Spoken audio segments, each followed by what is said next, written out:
And yo, the Sports Back Bros podcast is back. It's Monday, of course. Well, there wasn't much that went Frozen. on past weekend. This past weekend, this was a sports weekend. Boxing happened. Clarissa Shields fought, but that's not something we were even looking forward to going into I last didn't even weekend. know. Well, didn't know either. But either ways, I mean, we're in the sports week now. You know, the NFL camps, we talked about those last week. They're opening up. There's some things that have been happening in these camps, but nothing really jarring so far. I mean, yeah, the Tampa Bay Buccaneers, I think their rookie pass rusher is out for the rest of the year. ACL. There's some other news that's bouncing around as well. But anyway, we're going to talk about some other things today. What's good? What's happening? You mentioned Clarissa Shields fought. I didn't even know that. I don't think she really fought a good opponent. No, she Like I didn't. didn't see much media attention on it. But I did see Emeliano Vargas got a first round KO, I think in 40 Bro, seconds. he's the one right there. Yeah. Yeah, out of the three brothers, I Yeah. think even the other two brothers will tell you he's got the most talent. Yeah, he's powerful as hell at 140 pounds. He has a room to grow. He's 21 years old. That dude's on a fast track to a championship. I don't think El Faraz is going to let him slip. You know, you get a lot of these kids let the hype go to their head. And I think because El Faraz has been what he has been, you know, friend of August, for people who don't know that, the former 154-pound champ, you know, since they've been through it while he was going through it. He was one of those dudes that brought his kids to the ring. So they've been around him watching him go through it. So I think that's going to have some value to it as they move up in their career. But he looks like he's going to be the one out of all the brothers that's going to get the championship first and probably become one of those special fighters, even probably more special than his father, because skill-wise, I mean, he has it all right now. Yeah, it looks that way. You know, he's still got a ways to go. He's got to improve his competition level, but he looks like the goods right now. Yeah, and those are the types of guys you can be excited to watch because you know what you're going to get. Not only because this is in their DNA, but because you know his father's there, and you know you're always trying to impress, and that's what he seems like he's doing, or try to do better. Because once You know he really starts, what would be crazy though, because Fernando has said as many times, like you're gonna have to take him out, until he can't go no more. Like he would have died in that ring if he had to. and that's true. That's true. And I think Being that in the corner for his boys, though, would he try and motivate him? Come on, man, you still got some left. You can still do it, or would he be more, what am I trying to say? Like, I'm sure he doesn't want his sons to go to that extent that he was willing to go. Yeah, because could he have that same mentality for his son? Man, you better go out there and be willing to die. Like I don't know. As a dad, I don't know if he can do that. You know what? I hope it doesn't even get to that point. But I think these guys, the way it's turning out right now, Andre the Boxer, who comes on with us, fought one of the brothers as well. He had 154 pounds about a year or so ago, about 2 years ago, around that time. But anyways, I think that these guys are just tough guys anyway. They come up in that environment. Faraz knows exactly how to guide these guys the right way. They have the right people around them. I think they're just naturally tough. So it's going to really have to go to some real extreme before they get to the point of where Faraz, because when he said he's willing to die in that ring, man, you have to save him from himself. It was legit. This dude was really willing to do that. But I'm thinking that I'm talking about in the future, like that paternal instinct, fighting another top level fighter, if he gets to that point, and it's tooth and nail, 9th round, 10th round, he's taking a lot of punishment, and maybe some corners will stop the fight. But Fernando's like, man, you still got a chance. You may be down way on the card. I don't know. I'm just saying, that's something to think about. Yeah, but we've seen fathers let their sons go out there in the past. Even though I don't think they should have gone. Even like we were looking at Sean Porter in his last fight. Should his father have let it go on? And he did let it go on a little bit longer until things just got out of hand, and his father just kind of threw the towel. Sean Porter acted like he didn't want to stop fighting, but hey, he kind of went with the program because he had no choice. Yeah, but it's nice knowing that boxing does have this in its holster. These guys at least, and then of course other guys out there with names, and it's going to come down to those guys. But I think out of all the three, like you said, he's going to be the one that's going to win 140, 147. He's going to take his father's class at 154. 21 years old, man. Faraz was just as young. Matter of fact, Faraz already had a belt by now when he had beat Yori Boy Compass at 21 years old. So But anyways, yeah, man, that was the boxing that was going on. So we know more about that fight than the Clarissa Shields fight because, I hate people saying that she doesn't fight anybody. There's more talent now just by sheer numbers now than it used to be even 10, 15 years ago. And she's beating only people who are contenders and fellow champions because that's all that's available for her now. There's a bigger pool of fighters. I think just because of that, there's more talent with those fighters. And I think I saw when someone's talking about how the fighters were better back in the day for women. I don't think so because there just weren't a lot of them. You look at Lucia Riker and how great she was as a fighter, but she also fought in a shallow pool of fighters. But, she was also a kickboxer. She was a boxer. She did everything. So she was just a fighter. And it's just not like that. Now you have more women, more attention, more money being made. So that's bringing more women into the game. And they have higher skill levels than what they had in the past. And so Clarissa Shields wiping it out the way she is, she doesn't have to get the knockouts. She just has to win the fights. And she has no problem with either. She has problems knocking people out, but she's masterfully beating these people. The fights aren't even close. Yeah, but her wanting to fight Layla Ali, Layla's been away from the game way too long. Did she say that? Or is that something someone came up with? Because I don't know why she would even say something like that. Because I think it's because she always calls herself the GOAT. And Layla may have made a comment or something. And there's validity to her calling herself the GOAT. And Clarissa's like, well, then why don't you get in the ring with me? Let's make it happen.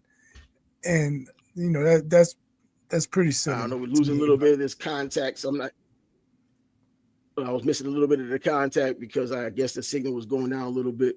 But yeah, based on what she's done so far, she has somewhat of an argument. Yeah. No, I was just saying that I think her calling out Layla Ali is pretty silly. It's not like she was active 2-3 years ago. Layla Ali hasn't fought in how long? I can't even remember. 10 years or more. Exactly. I don't know. Even when she was at her best, I thought she was even longer probably because even at her best,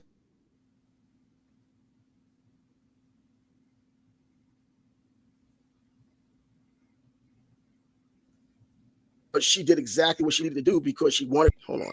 Well, she put in a lot of time to fight. She put in the work. So sometimes if you get somebody like a Muhammad Ali or even some other fighter who has a prominent name, the fighter kind of just shows up and expects to get the win. I don't think they really put their nose to the ground and they really work hard to get to where they need to be or where they want to be or even somewhere close to where they think they're going to be, where their parents are, whoever they are. I don't think that happens often. Layla Ali surprised me with her work ethic. And even with all of that work ethic, she was still, in my opinion, watching her, just a good fighter. Her toughest fight was, I think, Jackie Frazier-Lyde, and that was it. And, she had other names on it. She didn't fight Ann Wolfe. That was another one of those Pacquiao-Mayweather deals where you wanted the two best, at least at that time, to fight one another. She has Christy Martin's name on her resume, but Christy Martin was old and several weight classes below and came up overweight, etc., to fight her. But it's not taking anything away from her. It's telling you exactly how it went for her.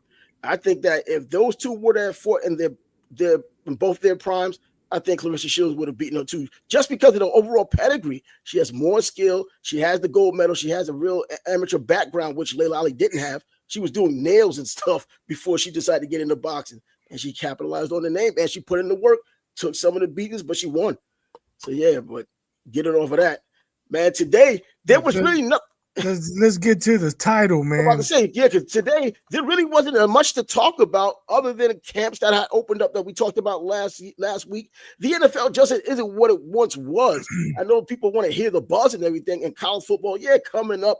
The Canes are starting their training camp on Thursday. They got a game against Notre Dame on the 31st of August. So, that's a month away. But there is no real buzz. So why not just go into this NFL season or preseason talking about something that has to do with the NFL? And in this case, we're talking about what I was thinking about just a couple of weeks ago, but now we kind of bring it to the forefront now, coming up with an all-time defensive team, the top defensive team that you could come up with, all 11 slots. We would go with if you want to do a 4-3 or 3-4, you can decide to do that if you need more linebackers than you want, but then you're taking away defensive linemen. For me, it will be a 4-3 defense, and we can run with that. Yeah, I agree with that. To me, I never really liked the 3-4 defense. I'm a 4-3 guy for some reason. I can't really explain why. But actually, I'm a 46 guy. But Yeah, Buddy Ryan. Hell yeah. no, yeah, let's do 4-3, man. Yeah, the 4-3 defense, because I've thought about the topic, but necessarily didn't think about the players I would put there because there's just so many, and someone's going to feel slighted. I think I've seen these kinds of lists in the past, and you can't put everybody there. All of these players that have played as great as they are, even though there's levels to greatness, there's only 11 slots. Come on. So many players have played, and they've been absolutely great. You can put, look, defensive end-wise, there's just some players I think you just can't leave off. You put Reggie White. Well, you shouldn't put Reggie White. You should put Deacon Jones instead. Bro, you kidding? That's what I'm talking about. You're splitting hairs, but I take Reggie White. But Reggie White would be my first defensive end. I agree with that. I was going to go with Reggie White also. But you could probably name 5 or 6 guys and have a legitimate argument for all of them. Yeah, and that's the truth.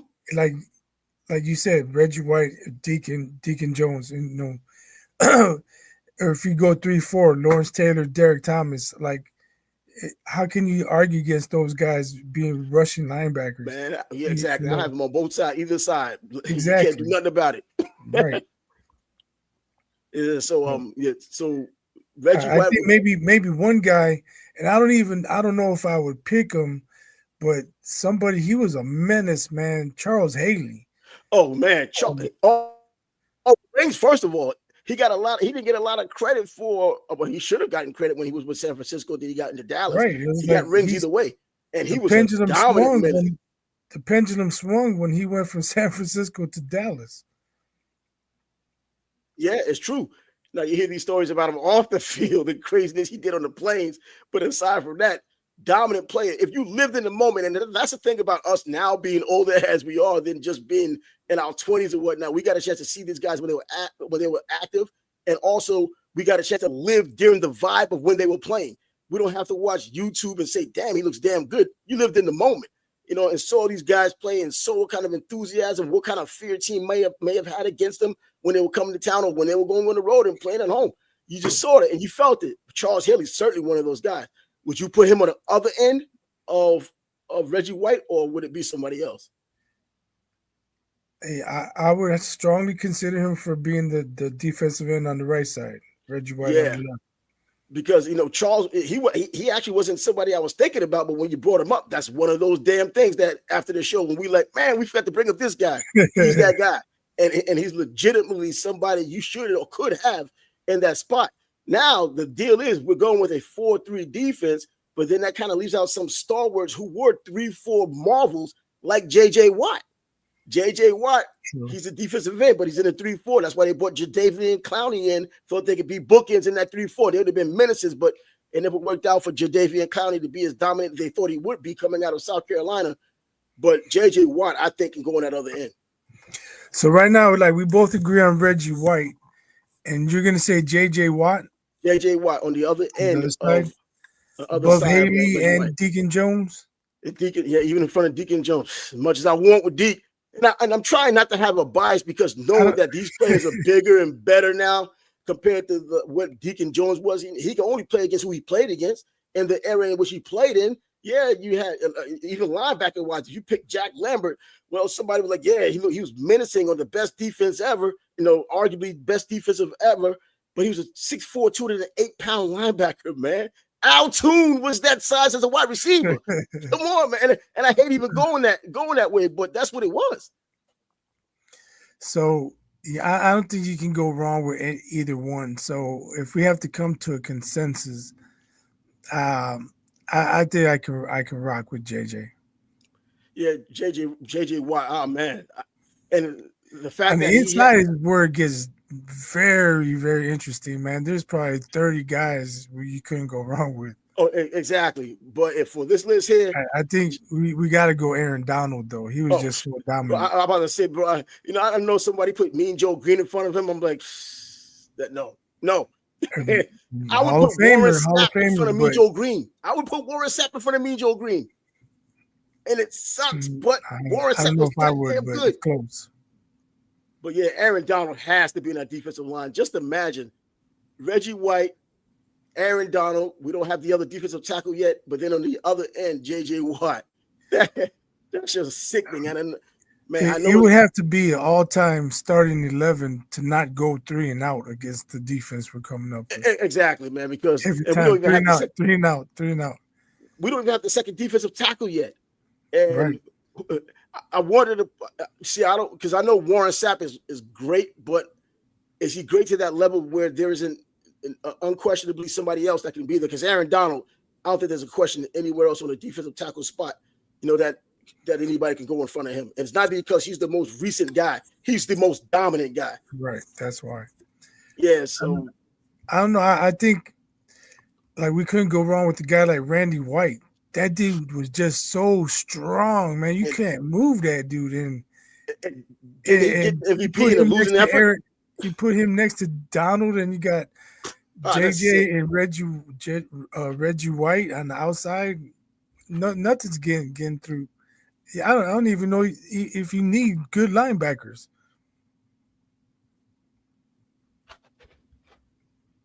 So now we're getting what? Khalil Mack, prime Khalil Mack. No. Prime Khalil Mack. I mean, we haven't got to the linebackers yet. That's why we haven't even gotten to the linebackers yet, but we got to go there next. But if he's not a DN and he's a linebacker, then he's got no shot because you know who the linebackers is.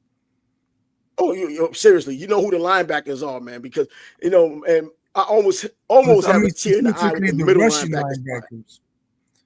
Specifically the Russian linebackers, not but who are you going with? Who are you going with the second D tackle? Oh, the second D tackle, I think Randy White is the guy. He should be. Yeah, and Randy White's the guy because he's, man, I don't know. Dallas Cowboy fans talk about him. I know other people talk about him, but you don't hear his name come up as consistently as you should when you're talking about great defensive linemen and how great he was, how dominant he was. You don't hear about that as often. You still hear people that know it. As time goes on, you forget the older guys and you start talking about the ones you remember, the more contemporary players, and you give them, in some cases, more credit than they deserve. But at the same time, it's a different kind of NFL to where these defensive tackles, like an Aaron Donald, still getting after the quarterback in a passing offense. When you look at certain players, like even like Reggie White, he primarily played against people who ran quite a bit, and they started passing a little bit more as his career went on. So imagine how many sacks he would have gotten, how many opportunities he would have gotten if dudes was passing like they're passing now, just standing back there, not worried about any damn thing. True.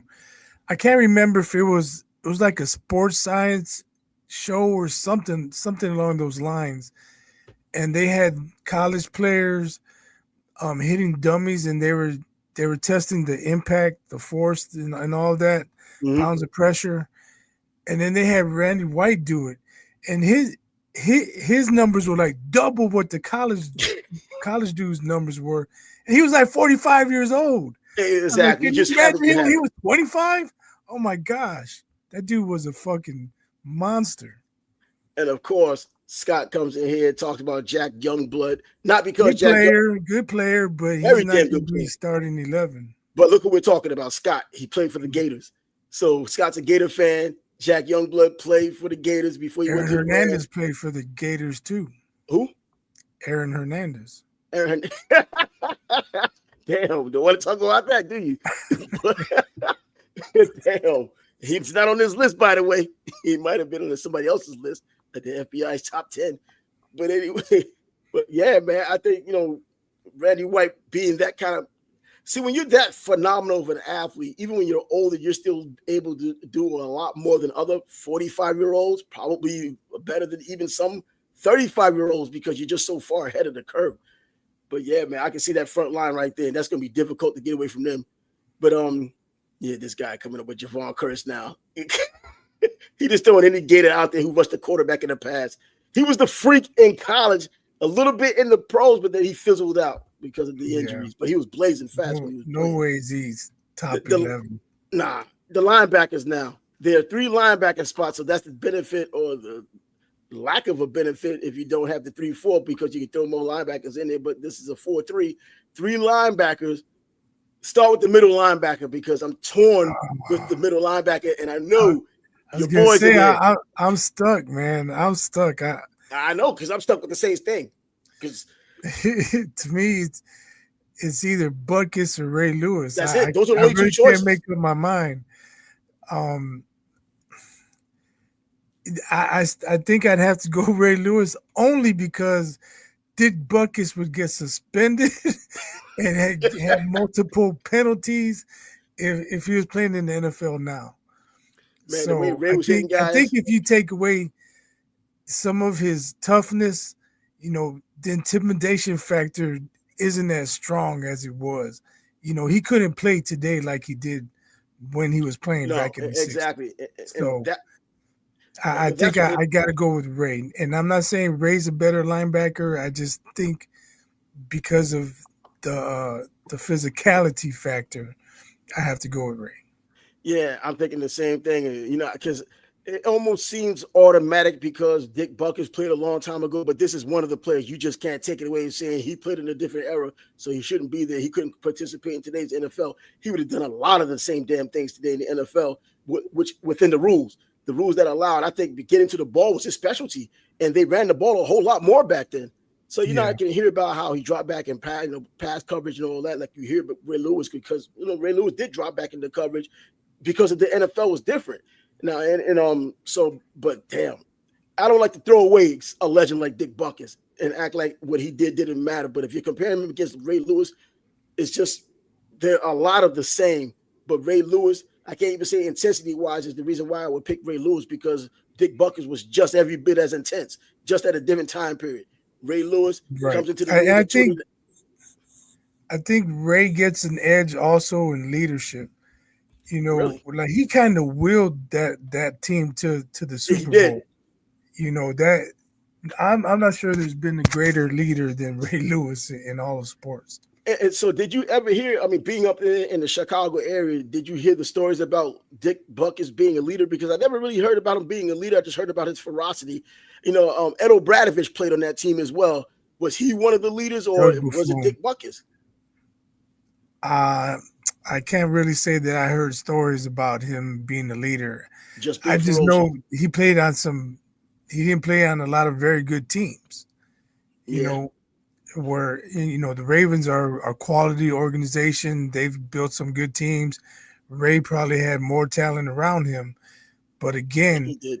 That his final season, man, they were a wild card team. He was playing with one bad arm. It was all and they were draining his freaking back. He was getting fluid drained from his back before games. That dude was a tough SOB. I'm sure he's still a tough SOB, but his leadership, when he walked over to I can't remember the dude who ran the kickback. Oh, Devin the Hester? Wide receiver. No, for the Ravens. Yeah. The one who passed away. Yeah. Yeah. But he went over and he rubbed his hands across his shoulder pads and said, "Man, you're gonna do something big." And then he ran the kickback. Ran that joint back. Yeah. God, but Ray Lewis, he was having fluid drained from his back before games, and that dude was still out there, man. And these NFL players are on another level anyway. I remember I would see players. Plus, he has the coolest entrance of all time. Of course, even though T.O. tried to have the second coolest one, T.O. wanted to have the second coolest entry, trying to act like him that time. He can't beat the squirrel dance coming in on game day, man. He was badass, man. That's true. And another one of those middle linebackers, I guess if there was an honorable mention, especially for old school players, Ray Nitschke. I know he's the opposite of what Dick Buckus is in terms of just the rivalry. He's the other side of that rivalry. Ray Nitschke got a lot of props back then, too. Being that Count Dracula and cleats even before Jack Lambert was.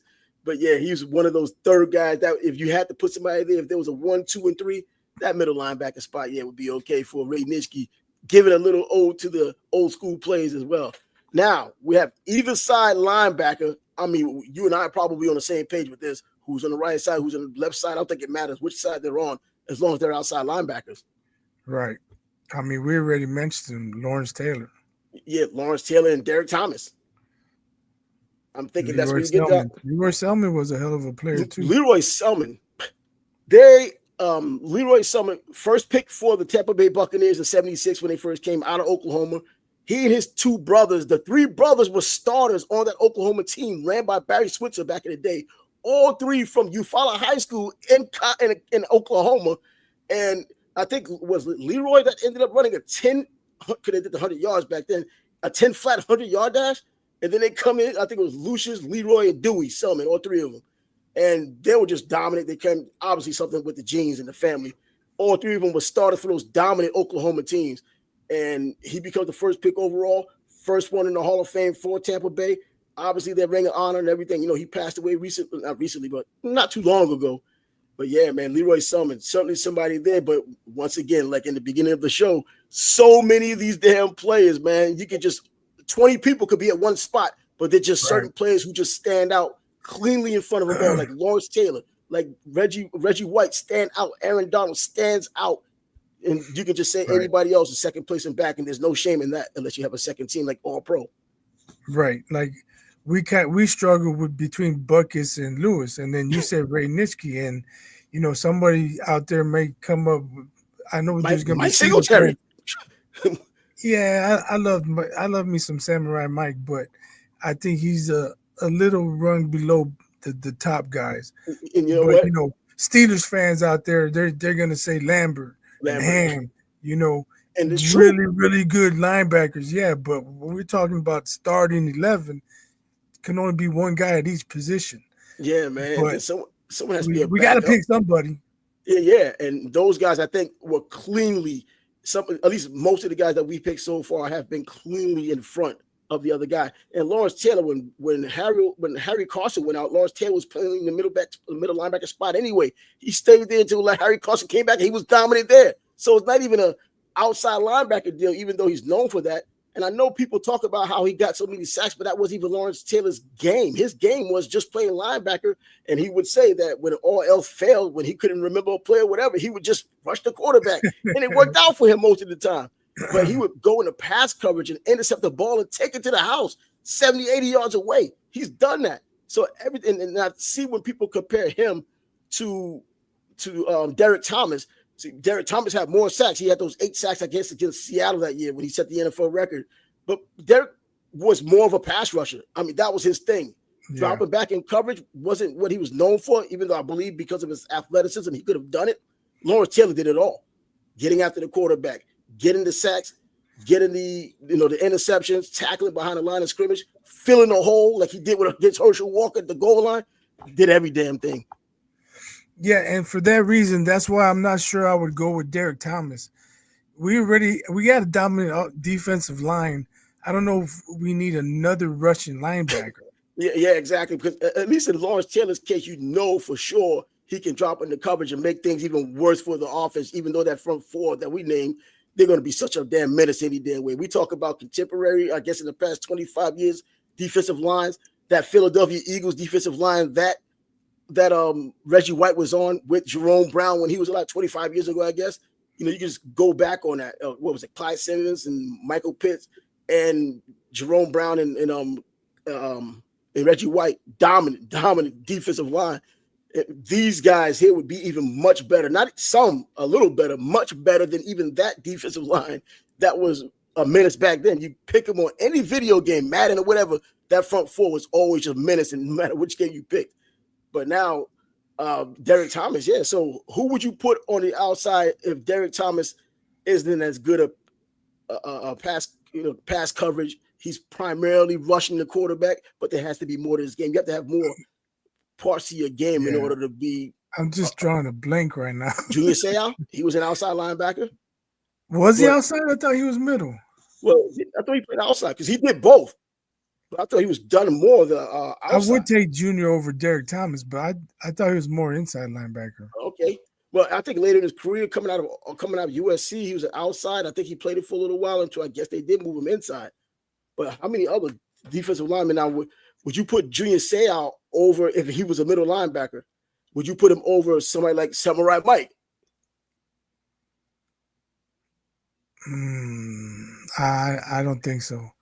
That's what I'm saying. He was more athletic, but Singletary, he just knew the game so well. He studied so well. He was so intelligent. He was the defensive quarterback for the Bears. Like he knew, he watched so much game film.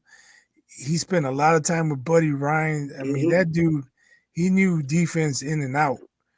So even though Seau was more athletically gifted, I take Singletary just because he's always going to be in the right spot. Yeah, he is. Exactly. I know. I heard the story. If they showed you on that NFL Life, how Buddy Ryan just looked at him as a little fat dude and how insulted he was. They called him a little fat kid, man. Like, yo, and but he got it together, man. He lost the weight and came in more like an NFL player. And ended up being that quarterback of the defense that you're talking about, leading perhaps the greatest defense of all time. Anybody can argue about 85 and the 2000 Baltimore Ravens, and even the Tennessee Titans in 2001, who had that statistical dominant defense. But when you look at the pieces and parts and watch the games yourself, you saw that the Bears and that Baltimore Ravens defense really stood out as the defense. Numbers be damned. You just saw what you saw. Yeah. And Singletary tells a story about young in his career, early in his career, where he's getting yelled at and Buddy Ryan tells him to go sit down. And he's, all in his feelings, like, man, this dude doesn't like me, this and that. And one of the veterans said, man, what are you talking about? He fucking loves you. I said, what do you mean, man? He's always on my ass telling me how I suck and I can't do this, can't do that. So if he didn't care about you, he wouldn't even talk to you. He wouldn't never say a word to you. He loves you. He's trying to help you. And he's like, that's when I got it. Yep, and that's the truth. When the coaches don't give a damn, you just hear the Turk knocking at the door at the training camp. Give you the playbook, bro. You gotta go. Right. So he's talking on your ass. He's giving it to you, man. Yeah. They expect better from you. Exactly. I'll go with one of the Sam Barrington stories. Sam Barrington from here in Jacksonville, and he ends up going to the University of South Florida. The Green Bay Packers picked him. What was it, 2013 draft? I think it was. I think it was 2013, but 2013, 2012, I think it was 2012. But anyways, they had their last two picks, which are 2 7th-round picks. And I'm looking at this draft board, and I'm like, they're not going to take a guy from South Florida being in Green Bay, knowing that these Florida boys can't deal with that cold weather when it gets cold. So they picked their first guy, and I'm like, yeah, I'm not expecting them to pick anybody. The second pick, they picked Sam Barrington. I see his name come across, like, they picked Sam? There's no way they picking Sam. And then they picked him. I remember, though, no one's expecting him to make the team. He's the second of 2 7th-round draft picks. He gets to training camp, the mini camps and all those other things. Then he gets to training camp, and he hits John Kuhn at the time, big fullback John Kuhn, just blast him, and coach screamed on him about, yo, what the hell you doing? The old rookie, he's like, damn, think he's going to have some problems, and he probably would have. It's just that they told him that and then pretty much turned their backs and made a wink like, yo, we like that dude. We just don't want him doing it to our guys, our own guys.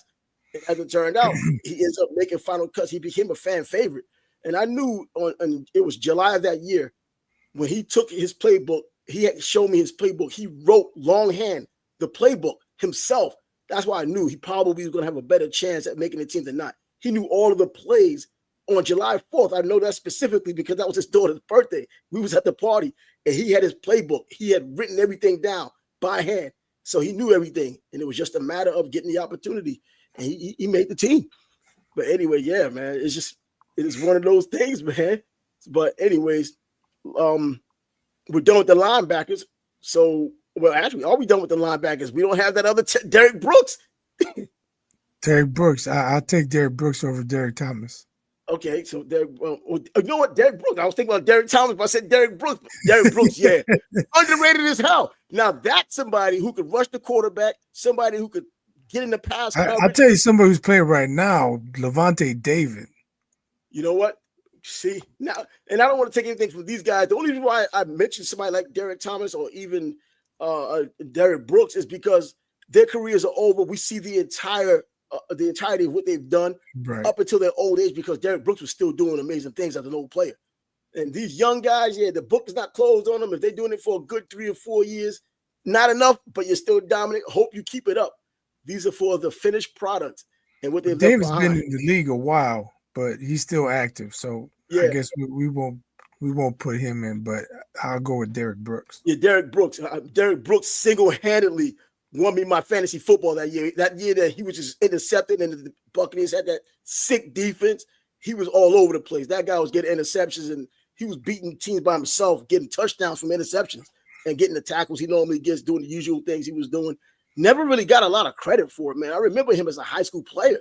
Florida Player of the Year. I mean, I was in New York, but Florida Player of the Year, Gatorade Player of the Year. He was a safety. at I think it was Washington High School in Pensacola, and he ends up going to Florida State.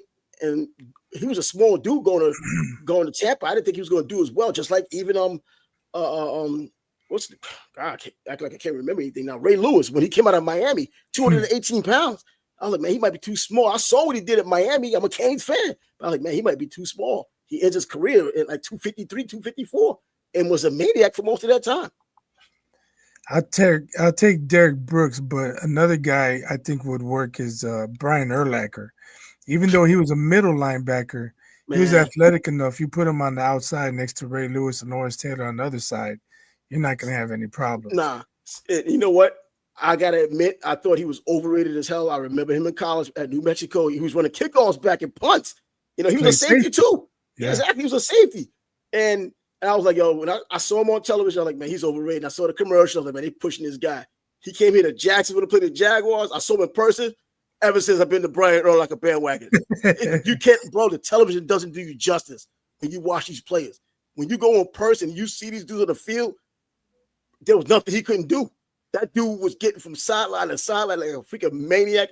Another one was LaDainian Thomas. I didn't think he was bad, but I was wondering, he's good, but saw him against the Jags. Well, never mind. LT. No, not exactly LT, like LT. You know, LaDainian Thomason, but definitely Brian Urlacher completely changed my mind about what I thought of him when I saw him in person. And at fast, it was like he was at a different speed than everybody in the field. Period. Yeah, Bears finally got a draft right. Ooh, that boy is badass, man. No doubt about it. So yeah, he could be in that spot too, because not only getting from sideline to sideline, because he was a safety, he had those hands if he needed to get a pick if he needed to. So I think we can do this then. If we're going 4-3, we got Reggie White and who's the other? Huh? Aaron Donald, Reggie White. We got Reggie JJ Watt at the other end. Okay, yeah. Reggie White, JJ Watt as our defensive ends, and Aaron Donald, Randy White as our D tackles. And Lawrence Taylor, Ray Lewis, and Derek Brooks as our linebackers. But if we're going 3-4, now we got Reggie White, JJ Watt, Aaron Donald, Brian Urlacher, Derek Brooks, Ray Lewis, and Lawrence Taylor. It works out perfectly because as great as Randy White is, if you need a nose guard, you know Aaron Donald can handle it. Right. In that 3-4, you know he can handle it. And then JJ Watt and his natural spot on either end, and Reggie White, it didn't matter what the hell he did on the defensive line. He was just going to get there when he wanted to get there. And then that puts even 4 linebackers out there, those freaking ridiculously great linebackers. Man, it's about 3 and out. Come on, man. Dudes will probably just take an E and take 2. But look at those 4 linebackers: Brooks, Urlacher, Taylor. They could. Where's the open spot on the field? None. Brooks, and then you still talk about Ray Lewis. Right. I mean, he's got the middle. There's nothing you can do. You just that's not even a Pro Bowl lineup. That's just a straight all pro lineup that they'll play. Right. You know, that's a straight up all pro lineup of all time. And I know everybody can't agree on everything, but I don't think that you could say that, that anyone that you just named, I don't think there's someone, I know that there could be someone because people are just contrarian. I don't think that someone can say, you're wrong. You got that wrong. He needs to come out. This guy needs to go in and think they made a difference. You know, it may be a parallel move to where you take this one guy, put him in, take that one guy out, and he pretty much got the same. I don't think there's too many players that's going to make what we have right now better than what it is. You take one out, it'll be the same, but I don't think it can get better. Right. As a linebacker. I agree with that. Now we go to the secondary. So now under that, we could cornerback, strong safety. And so, I think the obvious cornerback only because of overall ability. And I know people still knock because I've seen Deion Sanders. You got to call Coach Prime. Deion Sanders is on that side, but I've already heard people, how can he do that? Because he doesn't even block. He doesn't even tackle. He can't tackle. He's scared to tackle. He was what a cover corner should have been. And he locked him down, took care of the whole field, one side of the field, and the rest was history. Yeah. I mean, very few guys in history of the game can shut down one side of the field, and he's one of them. Yeah. And the speed that he had, the catch-up speed, he baited quarterbacks. Like, he's like, oh, that guy beat me. you thought you had a 10-yard head start or even just a few yard head start, and boom, he puts on the Jets, picks it off, going the other way, making it look like a punt return. That's pretty much what he did. And so Coach Prime, I think, easily the number one corner there. Now that second corner, there's a lot of players, a lot of people. I've seen Rod Woodson there, and you wouldn't be wrong there because he did start off at safety, then start off a corner, ended up at safety. Ronnie Lott started off at corner, ended up at safety, which happens to the older players. Hell, Darrell Reeves went from cornerback to safety. He was a terrible safety though. But I can't. And then Night Train, you got a lot. The old school guys. I hate to have to forget the old school guys, man. When it comes to these guys in the secondary or anyone. So as much as I would want to put Lester Hayes on the other side, that's my guy, my all-time favorite cornerback. I can't do it. I can't say he's top 2, top 3 cornerbacks of all time. But I will say a guy who played with him, Michael Haynes. That's another dude who would lock people up. So I'll go with Michael Haynes. And they played in an era when the receivers had it tough, where they could just rough the receiver up all the way down the field until the ball was in the air. Back then there was no 5-yard rule. So now, I mean, Lynn Swann caught concussions just running patterns across the middle. He wasn't the ball. He wasn't even a target. He wasn't even a target. They were running the going the opposite direction. Like, all right, we take that, little guy. And that Steelers team was primarily a running team anyway. Franco Harris and Rocky Blyer, and you have Mike Webster, trap play. They were known for that trap. That's why I'm always a little leery about Terry Bradshaw getting all the credit he deserves. And when he starts talking down on quarterbacks, I'm always like, man, that's almost cringe. This guy's not even that great. Or this guy, he talks about Mike Tomlin. He's just a cheerleader. And I'm thinking to myself, man, that team you had was an all-world team on defense is known for, but that offense was no freaking slouch. Half that damn offense seemed like it was in the Hall of Fame too. Star Wars, Swan, Harris, Franco. That's what I'm saying. You had Star Wars, freaking Swan, you get Mike Webster, you're blocking you up until that point, the greatest center sense, period. Let me see what Scott's saying now. And I'll tell you what though, is it working? I don't know. Saying Brian Dawkins. Anyway, I think something froze up here. But he says Brian Dawkins. Yeah, now it's up. Brian Dawkins. At safety, bro, you can't go wrong with Brian Dawkins, but you still have Ronnie Lott when he went to safety. We're still on cornerbacks. You still have Rod Woodson when he went to safety. We still on cornerbacks. Exactly. Haven't come up with a second cornerback yet, but we'll get back to that. So but you got Lester Haynes. I agree with Michael Haynes, but that's my guy. I mean, Lester Haynes or Michael Haynes? Michael Haynes. I said I want Lester, but I that would be a biased pick. Yeah, right. So let me see as a corner, the second corner, because I know I'm not even as a Jets fan saying Darrell Reeves, even though as great as he was, Dion was better, and it was clearly better, and he was dominant for the time he was dominant. But shoot, I never really thought about the second corner.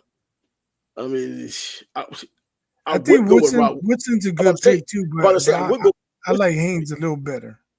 I go with Rod Woodson because he was a big body, he was fast, he was physical. So that's why it wasn't so difficult for him to go to safety after leaving corner when he got a little older, got a little slower. The Barry Sanders knee injury when he got shook down. so as a safety, he fit the bill. He wasn't afraid to hit. You can look at corners, they're not known for hitting. You have a few corners that are known for hitting, but he was a physical corner, a big corner, and a damn good safety. So, yeah, I could go with Rod Woodson at the other corner. I'm going to stick with Haynes. We're probably not going to agree on. Once again, we can't go wrong either way with both guys. So now we go with the safety part. You have Steve Atwater. I mean, I love Atwater, man. Love Atwater. He gets those props from the Christian Okoye hit pretty much ruined his life and his reputation. But then you have so many other safeties. Ronnie Lott, but then I remember Ronnie Lott getting dragged along with the rest of the 49ers by Mark Bavaro when they played the Giants. So I don't know about that. But the dude played with a severed pinky, man. So Ronnie Lott was a tough SOB. Was he? when describing Dion, you talking Champ Bailey was a very good That's quarterback. another one. He's from this local area. He's up in Georgia, just over the border, Charleston County. But Bro, when you can't lose with him. right, when you were describing Dion, you said, he gets the ball in his hands, he takes it to the house. And that's what I think of when I think of Ed Reed. He Ed Reed. was an Oh, absolute yeah. ball hawk. And How you did I talked forget about Ed Reed, man? That's my dude for the U and everywhere. You talked about Dion with bait quarterbacks. I mean, Ed Reed did the same thing. He make you think that guy's open, and no, he's really not. He's just waiting for you to throw it. And I mean, that's a dude. He catches 6 yards deep and still try to take it to the house. Catch at the 1 and still try to take it to the house. Ain't no downing it in the end zone. Man, I forgot all about. I don't know how. Not that I forgot. If we would have kept going on, Ed Reed's name comes up because he's just that dude. And he's a Miami dude. I remember him doing the same things in Miami when Miami was winning, undefeated, and it looks like it was in peril against Boston College. This guy makes the play at the end of the game and gets the ball and takes it all away. A defensive lineman has the ball. He's about to go down. Ed takes the ball from him and goes to the house and wins the game for the Canes. And he was just always that leader of a play. Even when he was an older player, done with the Baltimore Ravens, playing with the Jets, people still loved him up there because of his presence alone. He didn't have to have all the skills anymore. His presence being out there, and Rex Ryan loved it because he just likes guys who have that leadership quality to him, and he was there.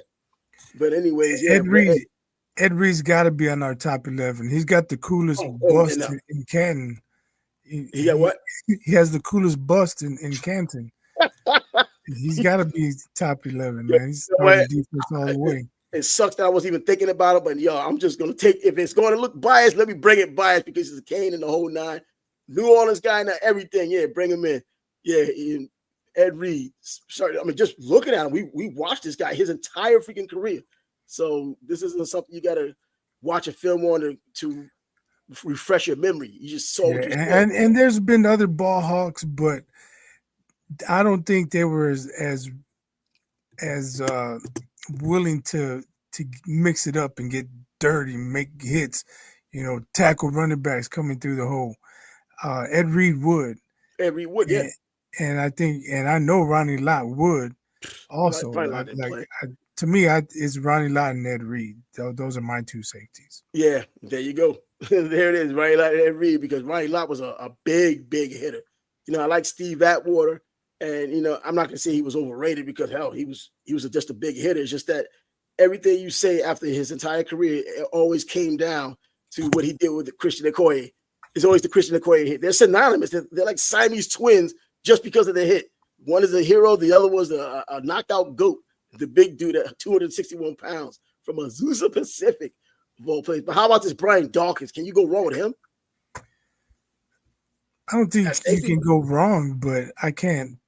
He's not in that level. I can't put him above Ronnie Lott nor Ed Reed. Man, because now we're talking about Brian Dawkins from here in Jacksonville.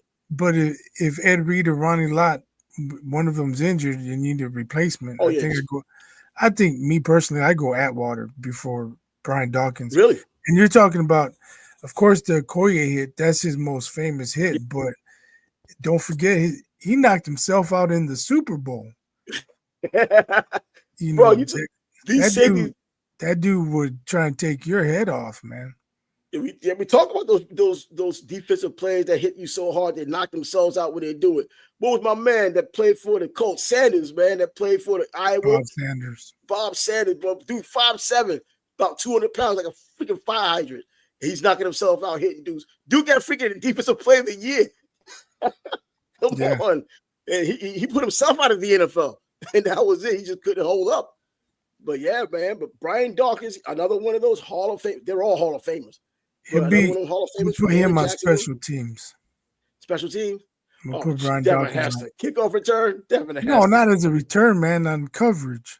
Oh no! I thought you were talking about if we were going to talk about our top 11 and then just go with special teams. I thought you meant that. No, I'm just saying. Come on, we do a kickoff return. There's only Devin Hester. No. And punt return. And you know what I'm saying? Punt return, kicker return. That's Devin Hester. Then we just have to talk about punters and kickers. And then, I don't know, there's a whole litany of kickers you can go down. But I don't know, man. I think Justin Tucker's the GOAT. Justin Justin I mean, Tucker. yeah. I, He had a poor season last year, but I think 99% of the field goal kicking world would have taken his season last year. oh, easily. And It that just was for a him poor season for him. it was a down season, right? Yeah. How about Gary Anderson? He choked in the playoffs. Yeah, exactly, with the damn Minnesota Vikings, man. They were damn 15-1, and my man missed. I can't really say did he choke? I don't know, but he didn't miss a field goal He all didn't miss year. anything all freaking year. The I mean, it one was so field goal easy. they needed, he missed it. So hey, can't count on him when you really need him to. And then who else? There's some pretty good kickers out there. Oh God. Oh, Sebastian Janikowski. Yeah, that dude. He had a leg. When you're a 260-pound kicker, man, 70 yarders should be in your future. Come on. And then look, and Grammatica, Martin Grammatica, before the knee injury, that dude was kicking it crazy. Back in college, he was kicking 67 yarders, 63, 67 yarders at Kansas State. So, and then his brother Bill came along, but he wasn't as good. But we're not talking about those guys. But looking at other guys who could have been on this safety-wise, Brian Dawkins possibly there. Another Jacksonville guy, Hall of Famer, Harold Carmichael and Brian Dawkins, 2 Hall of Famers from one high school here in Jacksonville. It's craziness. But let me see who's he talking about. Okay, Lee High School, Corky Rogers. He's talking about Leroy Butler. Leroy Butler. I mean, well, you know what? Is he a Hall of Famer? No, Leroy Butler's legit. Is he a Hall of Famer? I'm not saying he was a bad player. You know what? Not on starting 11. I was thinking Edgar Bennett. That's why I was like, get out of here, man. But it's Leroy Butler. Is Leroy Butler in the Hall of Fame? I think he is. Really? Yeah, I think he is. He got in a couple of years ago. I have a friend of mine who's a big time Green Bay fan, and she said that he was in the Hall of Fame. He's trying to emphasize Hall of Fame, like Ed Reed and Ronnie Lott aren't also in the Hall of Fame. Man, everybody we named. We're picking non-Hall of Famers here. I know, right? And just hope they slide on in. Okay, how about Khalil Mack? He's not in the Hall of Fame yet, but he's probably going to go. Come on, man. Let's put Brian McKinney in there on the defensive offensive line if you want to talk offense. Let me see. Who else? Yeah, Leroy Butler. Yep. I don't even know if I'd have as much fun doing offense because who wants to pick offensive lineman? But my right tackle is this guy. My right guard is this guy. I mean, who cares? But because of Lawrence Taylor, it made these offensive linemen much more popular than it would have ever been, especially the left tackle. Anthony Munoz. We talked about that dude for as long as I can remember. Growing up, that's all you heard was Anthony Munoz because he was that dude. John Hannah, I hear, but one of the greatest ever. I didn't watch John Hannah, though. I watched Anthony Munoz the times I got a chance to watch him. And, when John Madden and Pat Summerall start talking about Anthony Munoz, he's got to be good. They don't just say things. These dudes, and then I know his son came along, Anthony. He had knee issues. That's why he didn't go to the NFL and be a stalwart like he probably should have been. But anyways, yeah, but Alan Faneca as a guard. The reason why I even remember, because first of all, he played with the Jets afterwards. He left Pittsburgh, but the way when he was with Pittsburgh, he was pushing Marcus Stroud around like a shopping cart at aisle 6 at Walmart. He was shoving him around. And I mentioned it in the locker room, and Marcus Stroud went off for me, man. Like I said something wrong. And it was out of all respect. I was like, it seemed like you had some problem with Alan Faneca, blah, blah, blah. What was this and that? He just cursed me out, bro. And I'm like, bro. And we was cool, at least off the field. We ain't boys, but we was cool. We never had a problem. That dude was just frustrated because that was a tough game. It was one of the hardest hitting games I've ever been to. But he just cursed me to freak out in the freaking locker room because of asking that question. Like, all right, whatever, man. Didn't take it personal, though. You don't do that. Who's this? Munoz. Munoz is in the right stuff. He's talking about movies, man. Anthony Munoz. Stick to football, bro. But and now you get the left-handed quarterback, so now you got to have a great offensive right tackle. And Marcus Stroud, yeah, he was a Georgia dude. He was the one who was telling me at the time when the gas prices were ridiculous, he had to sell his Hummer. He's like, man, I got to get rid of it. I can't afford the gas. He just got that $5 million a year contract. Man, stop playing. Come on. He had that Hummer and talking about, man, this gas is crazy. I'm getting rid of this. Yeah, all right, man. But anyway, it looks like our list is complete. And once again, I don't think you can add anyone on that list that's going to make this team better. It's going to be like a unilateral move if you just take one player off and put another one who you think belongs, or you could even drop. because you can take somebody who's just very good and not great, and you go from that lineup we have now that's superior to just under superior. Well, not the same thing anymore. So yeah. Yeah, so we did get a good suggestion. If we needed a nickel defense and we could take out one of our linebackers, we put in Champ Bailey to cover the slot. Oh, easily, yeah. That's out of the question. Put in a nickel. If you want to go with the dime, to throw another one in there. We find another corner. And put in Rod Woodson. Well, I already had Rod Woodson as my other dude on the other side anyway. Well, then I put in Michael Haynes. Michael Haynes, yeah, exactly. So once again, you can't go wrong. You're not dropping talent at all. You're staying right where you were. You know, when you start going down a list of Hall of Famers, and I know who was the one who talked about they was talking about levels to being in a Hall of Fame. It might have been Chris Carter, because he's the one who's been talking the most nonsense lately, claiming how he's in the penthouse and some other players are in the basement of the Hall of Fame, but they're still in the Hall of Fame. And I'm like, damn, man, that's the way to put it. But yeah, there's truth to it. There are levels to it. I can see that point. Yeah, but because it's coming from him, it's not as good a point. It may not be the basement, but maybe they're in the foyer. Yeah, right. But they want to be in the penthouse too, because you're saying you're that great. He just had some issue going back and forth with Ocho a couple of weeks ago when he was saying that he would never get into the Hall of Fame, that he wasn't a Hall of Fame and all that other stuff. And Ocho comes on with Shannon Sharpe. It's like, yo, bro, I just had a good career. He wasn't flipping and tripping and everything. He never even acted like I should be in the Hall of Fame. He was just like, where's this coming from? Why is he saying this type of stuff? Chris Carter's just been coming after people lately. I don't know what his deal is. Is it Carter or Collinsworth? I thought you said Collinsworth. I thought you said Collinsworth earlier. Oh, no. Chris Collinsworth. I like Chris Collinsworth. So many people don't like that guy. I like Chris Collinsworth. I think he's decent on the broadcast. I don't mind him. Yeah. I see so much more ridicule and resent towards him than anything, when you go to some of these comments, if not a lot of these comments. But why is he still there? Who does he have pictures of the way he still has his job? That kind of thing. Like, no, I think he does a damn good job, man. He was fast as hell too. Another Florida Gator, so I'm sure Scott's going to point that out. Was he really that fast? Yeah, he was. He was blazing fast. He had the 99-yard touchdown. I think, Scott, if he's in there, I think he had the 99-yard touchdown for the Gators, because I know Jabbar Gaffney's father played for the Jets, and he got the 99-yard touchdown as well for the Jets. He holds the record. He just passed away. I think was it this year or last year? Jabbar Gaffney's father, Derek Gaffney, passed away. But yeah, I've dealt with him in some instances in the past. Let's leave it at that. Yeah, nice guy, I guess. Let me see.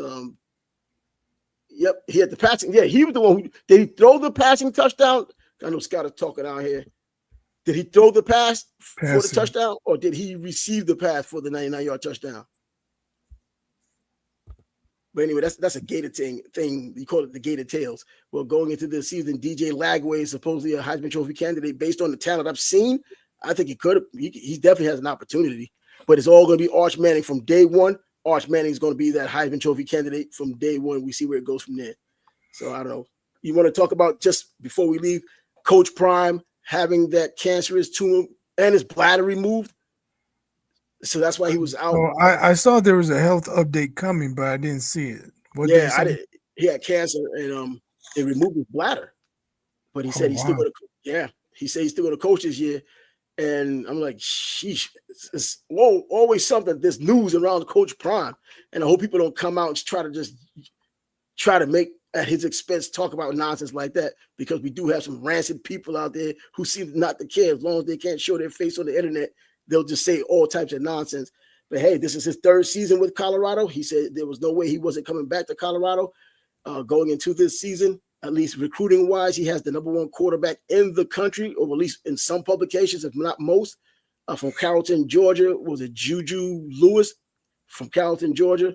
Now he's with Deion, 5-star quarterback. Let's see what he can do with them, based on what Deion's son was compared to what this guy was coming out of high school. This guy's supposed to be so much further ahead, and coming from Georgia, it probably is. But hey, let's give props what props is due. That Shador is doing well in camp right now. I know they just put on the. Yeah, I saw a Bleacher Report that the Browns are looking to trade some quarterbacks. Yo, they're looking to trade some quarterbacks. They got like 4 or 5 in camp. Yeah, And what Pickett got hurt. Was that what is Pickett there in Cleveland, or is he in Cincinnati? No, he's in Cleveland. Kenny Pickett that used to be with the Steelers, used to be in Philadelphia, but he got injured. I got a beef. This one came from my son. He's a Ravens fan. He wants to know why they have the Ravens and Steelers playing on the final game of the season. Because a lot of stake. Because why? There might be a lot of stake. They want to put a game to where they know that they played. I think they played on the last game of the season last year or the year before, and playoff seedings were already determined. Yeah, but I guess the NFL just rolls the dice on it. Okay, it was determined for the Ravens, but the Steelers had to win. So of course, the Ravens sat a lot of their players, and the Steelers won like 15-10 or something. And like, even though the game don't matter, that's their rival. He doesn't like losing to the Steelers. You don't like losing to the Steelers, but I think the schedule makers can do better, man. The schedule makers make it seem like they wanted this is their perfect scenario of both those teams getting there with really something on the line. Either one is keeping the other one out. They would rather have it that way than just seeding. I think it would have a more impact in week 12 or 13. Well, coming down the stretch. Usually by the last game of the season, most of the seeds everything's already settled. Are determined. Then, you have these scenarios where if this team loses and that team loses, then this team can get in, and normally those teams aren't playing each other. Or if you get a situation where their division is tough, if you get a division like the AFC East, which isn't expected to be so tough, where only one team is going to come from that division, then it makes some sense to say, wait, this team might keep that one out of there. You know what I mean? So, but in the AFC North, you're going to probably have two teams, if not three teams, because Cincinnati probably going to get their act together this year. So you're still going to have Baltimore, Cincinnati possibly, and Pittsburgh, and that should be it for them.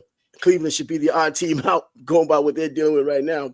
So you may have three teams coming from the AFC North, but in the event that a team just comes from a conference or division where you just have one team likely to come out of it, I guess that's the scenario that the NFL would love to have. Yeah, I'm going to keep them out. So no matter what part of the year it is, if you can be the spoiler and keep them out of it, you'll get the eyeballs and the buzz and all of that animosity you want for that late in the season heading into a playoff run. But anyways, hell, to come up with all these doggone plays. And look, we didn't have any type of production meeting. We never do. We just come up with these guys off the cuff on the top of our head and find your team if you have one that can even touch a team like this, because I think you can only add, to what we're doing. I don't think you can make it any better. I don't think there's one player on the list that we have right now that you can add your player that's going to make them any better. It'll be the same, maybe even weaker, but I don't think there's going to be a player you can name in the entire history of the NFL that's going to make this team any better. So do you like our 4-3 or 3-4 defense better? And that 3-4 throws those extra linebackers in there, man, and it just makes it that much freaking better. Oh my! You put deserving guys in there, but on the defensive line, you take deserving guys out. But in that case, with the 3-4, we just took Reggie White out, who's deserving, but you're not losing a damn thing with that damn 3-4. Hey, right. You put Aaron Donald over to the damn nose, and you still have J.J. Watt on one side, Reggie White on the other, and those four linebackers now. That's an embarrassment of riches, man. That's insane. And then let's say Buddy Ryan's the coach, and you put those guys in the 46. And you got 8 guys at the line of scrimmage, and you don't know who's coming. That's video game stuff there, man. It's like when the old school video games that weren't as nuanced as the one we have now. When I used to put my kickoff coverage lineup out there, and they'll just go after the offense, and they'll just sack the quarterback all the time. I put my whole kickoff return offense defense out there. That was it. Just I put kickoff return. Imagine Lawrence Taylor outside of J.J. Watt. Damn. Peeking down to the quarterback like, I'm coming, and he looks at the other side. You're double teaming JJ, and you got to worry about Lawrence Taylor. That's a problem. That's on the other side, you got Reggie White and possibly Derek Brooks and double team him, but you have to. Whoever you have in your backfield is getting run over anyway, so that's not even help. You know what I mean? So you double teaming him probably with a guard. It has to be a guard and a tackle because the tight end is just there. I don't know. Let me see. Yeah, I think we just came up with the all-time 3-and-out defense. Yeah, that's what it is. That's what it is, man. They should come up with a video game called 3-and-out. Come on. South Bend and all these generic names they throw out now. A 3-and-out video game. Yeah, the 3-4 might be better for today's passing offense. Yeah, it would be. And you throw that nickel in there, you're talking about throwing Champ Bailey in there. What passing game? I mean, come on. So you get people like even Mahomes looking like he looked in the Super Bowl dealing with that. Again, it would have to be an all-time team to even pose a threat, But any even type of threat. We're talking Joe Montana or Tom Brady, Jay Rice, Randy Moss. That's what I was about to say. Marvin Megatron, Harrison, all nothing but studs out wide. Just imagine Jerry Rice in a run and shoot kind of thing. Jerry or even Red Gun like they had in Buffalo. Jerry Rice, Randy Moss, Megatron, and Marvin Harrison. And then you have Joe Montana throwing to him. Those are some matchups right there. And then you can have your Champ Bailey and then all these other dudes. Man, that would be sick. But I think that Joe Montana would have such a rough time with that damn defensive line getting at his ass that he probably would have the time to throw. I've seen him not have. Probably need Bill Walsh designing the offense. Bro, I remember Jim Burt knocking the hell out of Joe Montana when the Giants beat him 49-3. Yeah. Jim Burt, the nose to guard, knocked him out of the game because he couldn't find that time with that pass was getting at him. So imagine those guys. I was thinking of a lot more of that. And he had Jerry Rice back then. He had John Taylor back then. And he had Brent Jones. That was the game Rice busted into the open and fumbled, isn't it? Fumble, yeah. Yep. Yeah, they should have been 7-zip, but he fumbled. 49-3, man. Them Giants knew they were going to win the Super Bowl that year. They ended up winning. Playing against the Denver Broncos, and that was the Phil McConkey game when Mark Bavraga hit the face and Phil McConkey slid underneath and caught the ball. Yeah, but anyway, and Phil Simms' record still stands to this day for completion percentage from that Super Bowl. But anyway, that was a good run. So let's see what happens between now and Thursday. I know the NFL is percolating a little bit because Thursday, I believe, is the first preseason game. And then everybody else kind of picks it up next week. So I guess we'll get a chance to talk about all those things that do happen. Even so, is there really anything happening in baseball? I'm getting frustrated just watching these damn Yankees. So I'm thinking nothing's going on. Aaron Judge is out because of the elbow. And they got Stanton back playing in the outfield. And he's just waiting to get injured because that's what he does. While picking up $250 million. But anyways, that's it. And the NBA, I mean, Lucas says he's losing weight. He's looking good. He's so far so good. So we'll get a chance to try harder on defense. Nah, I think that weight loss has nothing to do with that. I don't know if the feet aren't going to get any faster, but we'll find out on Thursday if anything happens between now and then. He's biased. I'm Travis. The Sports Bag Bros podcast is coming to a conclusion after naming the greatest defense of all time the NFL has ever seen. And until Thursday, deuces.